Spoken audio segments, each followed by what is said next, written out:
শুধু 2টা স্প্রে করছি। আসসালামু আলাইকুম আমার পেঁয়াজ চাষি ভাই ও বন্ধুরা, দয়া করে এই ভিডিওটা গুরুত্ব সহকারে দেখবেন এবং কথাগুলো শুনবেন। অবশ্যই আপনি পেঁয়াজ চাষ করেন, পেঁয়াজ কোন জমিতে ভালো হয় কোন জমিতে খারাপ হয় এটা আপনার কিন্তু বিশেষ করে জানা। যেমন এই যে দেখেন, আজকে এই যে একটা পেঁয়াজ, এই যে এই জমিটা আর আমার এই যে এই জমিটা, এইটা আর এইটা একেবারে একদিন লাগাইছিলাম।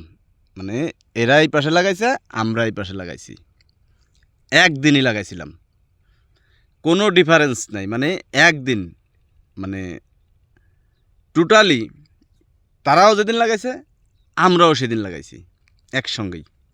তো আজকে মজার একটা বিষয় দেখাবো। এই যে পেঁয়াজটা দেখতেছেন, এমন না যে মারাত্মক স্প্রে করছি তা না, 2টা স্প্রে করছি।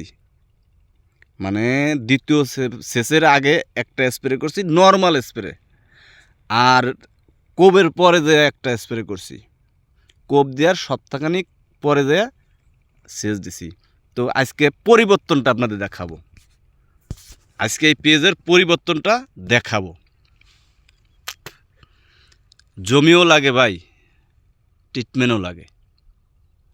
শুধু জমি হইলেই হয় না, আবার শুধু ট্রিটমেন্ট হইলে হয় না।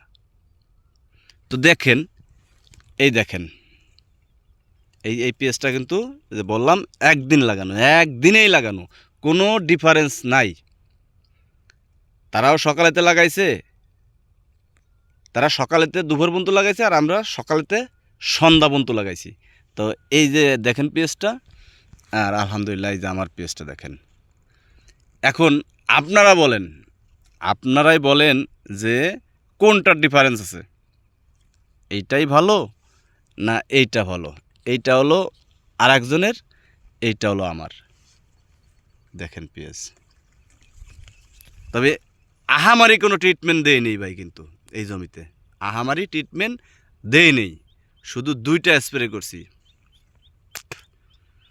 সেটা হলো দ্বিতীয় সেচের আগে অ্যামিস্টার টপ আর ম্যানকোজেব একটা স্প্রে, আর একটা স্প্রে করছি হলো কোপানোর পরে দেয়া, কোপানোর পরে, কোপ দেওয়ার 6 থেকে 7 দিন পরে স্প্রেটা করছিলাম এই জায়গা। তো স্প্রে করার 3-4 দিন পরে দিয়েছিলাম পানি। আপনারা তো পানি দেওয়ার ভিডিও দেখাইছিলাম, পেঁয়াজ দেখাইছিলাম না? অনেকেই বলছিলেন যে ভাই পানি দেন ভালো হবে, কেউ বলছিলেন যে দেন না। তো পেঁয়াজের গেটআপটা দেখে তো আপনাদের কিরম মনে হইতেছে? আলহামদুলিল্লাহ আমি কিন্তু খুশি, আমি খুশি। আর এইটা হলো সেই আমাদের বিশেষ করে চিতাইলে বিল, এইসব জমিতে শুধুমাত্র ধান, শুধুমাত্র পেঁয়াজ আর পাট হয়, এছাড়া অন্য কোনো ফসল হয় না।